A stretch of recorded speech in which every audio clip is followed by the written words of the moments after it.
another day, another vlog with me.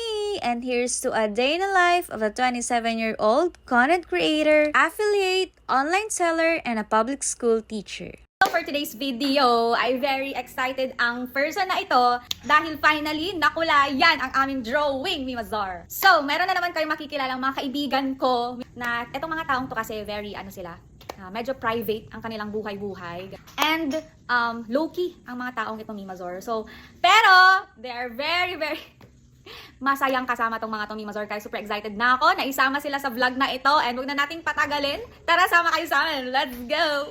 Basa pala, damit ko. Let's go! Ang fresh! Nakakaasal. Ate, wala yung estudyante. Hey, ate! Hello po, tita! Kasama kayo sa vlog!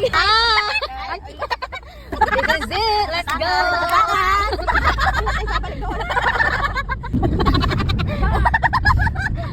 Grabe, sobrang much needed tong bakasyon na to, Mimazor, kahit overnight lang. Dahil alam ko na mawawala talagang stress ko dito. Kita niyo naman at rinig na rinig niyo naman kung gaano kasaya kahit asa biyahe pa lang kami. Happy feel talaga ang mga person na ito. So here we are. Welcome to Sual, Pangasinan, Mimazor! So eto na nga, dito kami mag-check-in mga Mimazor sa Sual, Pangasinan sa may Casa Maria. Actually, 2 p.m. pa yung aming check-in, pero alas 10 ng umaga andyan na kami, Mimazor. Inagahan namin para marami kaming magawang activities. Pero eto na nga yung kwento.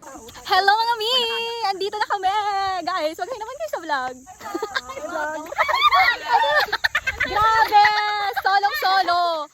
Ganito kasi yun mga Mimazor. Kita nyo naman, pagdating namin, kami-kami pa lang yung andyan. At dahil nagustuhan namin yung ambience, ayan, for the picture kami, video kami sa view. As in, pag andyan kayo talagang marerelax kayo, apaka-peaceful. Pero sa hindi inaasahang pagkakataon, lumapit yung manager sa amin. Though, welcome kami mga Mimazor. Kita sa mukha niya na worried siya, Mimazor. Kasi nga raw, itong owner ng Casa Maria ay politically involved. Hindi naman sinabing politiko yung owner, basta involved daw siya. And that night, magkakaroon ng event dyan at maraming magpupunta na kung sino-sino mga tao. In short, baka magiging magulo at hindi kami makapag-enjoy sa aming stay dyan. Ang pinakaremedyo dyan ay lumipat kami ng beach resort. Kabado ako at nalulungkot na baka kasi wala kaming mahanap na ibang resort. Lalo kasi on the spot booking. So ayun. Pero buti na lang talaga at ang gagaling maghanap ng mga kasama ko. After namin mag-lunch at mag-picture-picture ay pumunta na kami doon sa aming pinagbuka. Sa may Alaminos. Buti ang lapit lang. Pagdating nga namin ay nagpabook na agad yung aming mga And ayun nga, pinaprank pa nga kami na sabi, ay ganito, ganyan. Buti na lang nakita ko yung camera. Kaya ayun, sorry, di ka na-prank. Hindi na yan ha. Yay! Totoo na to! Finally! So guys, totoo na talaga to.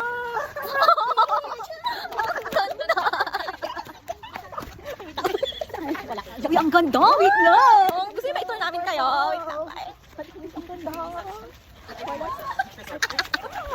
Dahil hindi ka naman magka-purple. Talagang itinadahan na kasi naka-purple. Ang ganda. Guys. Grabe, as in, God is good talaga, Mimazor. Kasi times 3 yung ganda kaysa dun sa pinuntahan naming una. Ito, sobrang lawak. As in, sobrang laki. Pati pools, dalawa. Gaganda ng cottages. Beachfront pa. Ang ganda ng ambience dun sa may beachfront. Ang daming mapagtatambayan. May resto, may coffee shop. Yung mga view, Instagrammable talaga. Kasi ito, hindi namin in-expect na sobrang lawak nung room. Bonus na lang talaga na malawak yung room. Ang laki ng CR, may free breakfast. Tapos dalawa pa yung aircon. Actually, meron pa silang pinapagawang mga buildings doon para sa mga other rooms ulit. Bago pa lang tong Blessed Purple Bamboo Beach Resort, Mimazor. O, ang haba. Last December lang to, kaya sure kayo na bago yung mga facilities and equipment sobrang nila. Affordable, Mimazor. Grabe, sobrang sulit dito. So guys, ayan, andito na kami sa aming tutuluyan at kami ay magkakape. So sasayag tayo dahil yung lamesa So sasayag. Okay, go. Sarap lang ko. Amoy pa lang, babe. Lang. Parang gusto ko itong May gawin siyang medyo natatapang sa So since nakapag-lunch naman na kami, pagka-check-in namin ng 2 p.m. ay nagmerienda muna kami. Konting pahinga habang nagkwekwentuhan. By the way guys, ang mga kasama ko ay mga churchmate ko rin. Halos square member kami lahat, isa lang ang hindi. But what we have in common is that lahat kami finance officer. Doon talaga nag-click yung mga ugali namin mga Mimazor. Sa church kasi hindi namin madalas mapag-usapan ng buhay-buhay ng isa't isa. So talagang pinush tong outing na to para mas makilala namin ang isa't isa. And ako talaga yung makulit na i-push to.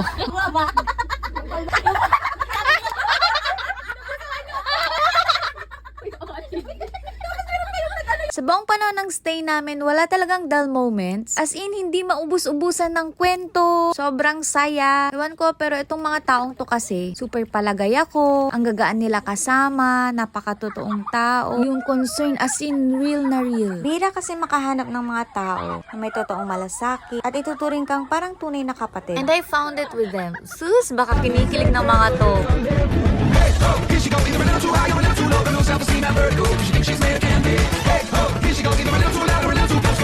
After namin mag-picture-picture at nag-TikTok, grabe for the go talaga sila sa TikTok ha. Napaka-supportive ng mga tao. Anong ginagawa ng mga So ito po, nag-iihaw po kami ng aming dinner. Yarn! Galing! Perfect! Yes! Ayan. Guys, oh. Wala kaming tong, kaya kamay-kamay na lang. Oo, wala kaming tong. Dahil 5:30 na rin yan, Mimazor, nag-start na kami mag-ihaw-ihaw. Konti lang naman yung i-prepare namin for dinner, Mimazor. May pa-ensalada, may liempo, may talaveva rin. Sina Early nagluluto ng spaghetti. And ayun, dinner time na! Spaghetti with talaba. Hindi magkakamatch, pero go. Partner. Liempo. Cake daw. Ang breakfast. Grabe, lahat ng activities na ginagawa namin, as in teamwork talaga. Kaya habang magkasama namin ginagawa yung mga bagay-bagay, na-enjoy na rin namin. Yeah, ganito po kumain ng talaba. Kasi nga, ano, kasi, Anong sa inyo, Ate Mel? Okay.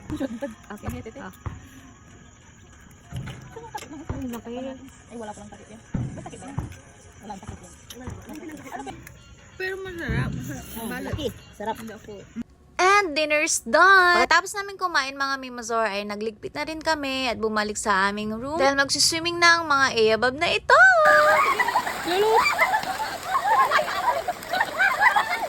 Ewan ko ba kung anong trip to, pero talagang mas nag-enjoy kami sa kiddie pool. Paano? Medyo malalim yung dun sa adult. And hindi lahat kami ay marunong lumangoy, including me. So ayun, dito kami nagsaya. So, ito na tayo sa exciting part pagka-outing. Itong, gagamitin natin itong comfort cards para sa, syempre magdi-deep talks tayo, Mimazor. So guys, nanda na ba ang mga puso ng mga person na ito? So, ito naman ay comfort cards for friends. Ito ha, mga questions dito na talaga naman, maantigan yung mga puso. Okay.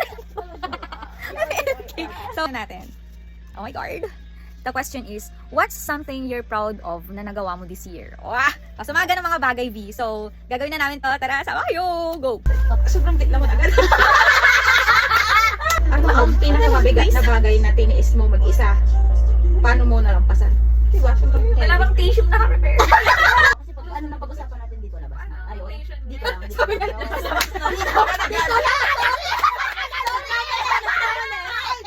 Ano ang pinakamasakit na bagay na na-realize mo tungkol sa friendship? Oh, Tuloy! alam ko! Try as much as you can. Kailan mo? Kailan mo huling naramdaman na kailangan mo ng yakap? Sino ang gusto mong yakapin? Grabe, nakiiyak na rin ako. Nakakainis. Sobrang babaw ng luha ko. So yun, yung mic. Kailan mo huling naramdaman na sobrang mag-isa ka? How did you deal with it? Anong klaseng music ang lagi mo pinapakinggan kapag stress ka? Kasi hindi naman ako music lover. So, Bagay ka ba gustong sabihin doon pero piniling manahimik? Ano iyon? What type of support ang kailangan mo from friends and family right now?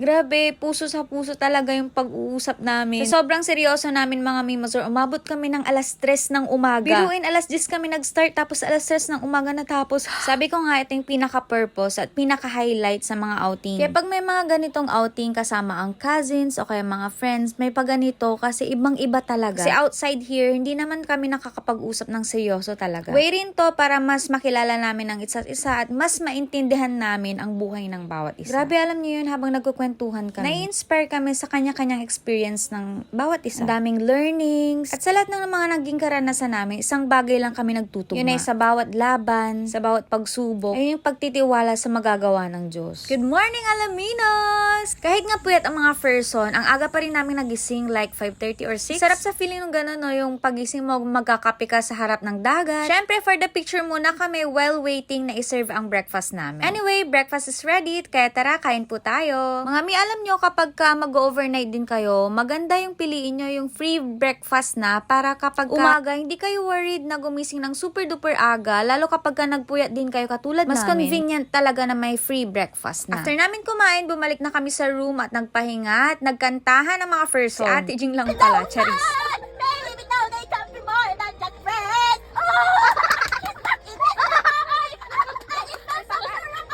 Baby, this time. Baby, this time.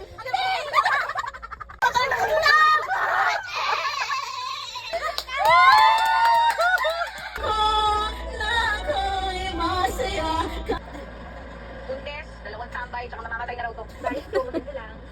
Ay. Buti ba? Diba? Kailangan niyo akong utusan. Pasensya niyo ba ako dito, ha? Ang tatamad niyo. Ano ako dito, OJT? Hindi akong ginugulo dito, ha? Pag meron ako mga pinagdadaanan, nagigigil ako sa inyo. Ang tamad. Isa pang may magpaabot ako sa inyo. Nagigigil ako sa inyo.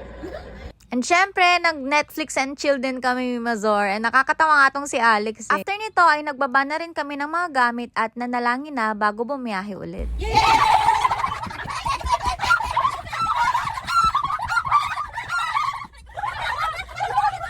Alam niyo ba mga mi, na pagkatapos ng clip na yon, mi Mazor, pinawisan ako ng sobrang lala. Di kami agad nakaalis doon sa resort kasi nawawala yung cellphone ko. Nakailang balik kami sa room, tapos 30 minutes yata, 20 kami naghanap. Finally nahanap, nasa bag lang pala. Nailagay ko sa mga gamit ni Erlyn. Ay, grabe yon. Anyway, ang mura ng pakwan doon at matamis yung kanilang pakwan, in fairness. Hindi pa kami uwi niyan mga Mimazor dahil dadaan pa kami doon sa may Lingayen Beach, doon sa may Stanza. Guys, yung set up. Hey, mga bakasyonista mga person, oh. Yan. Dito pala magagamit yung shades. Oo nga. Hey. Guys, grabe. Alas 3, in punto. Puntang beach ang mga person. Ayan sila. Ewan ko ba? Kasi gusto makarinig ng alon. Oh my God. Para sa alon. So guys, dito ko natatapusin ang vlog na ito. I hope na nag-enjoy kayo kasi kami sobra-sobra. Thank you for watching!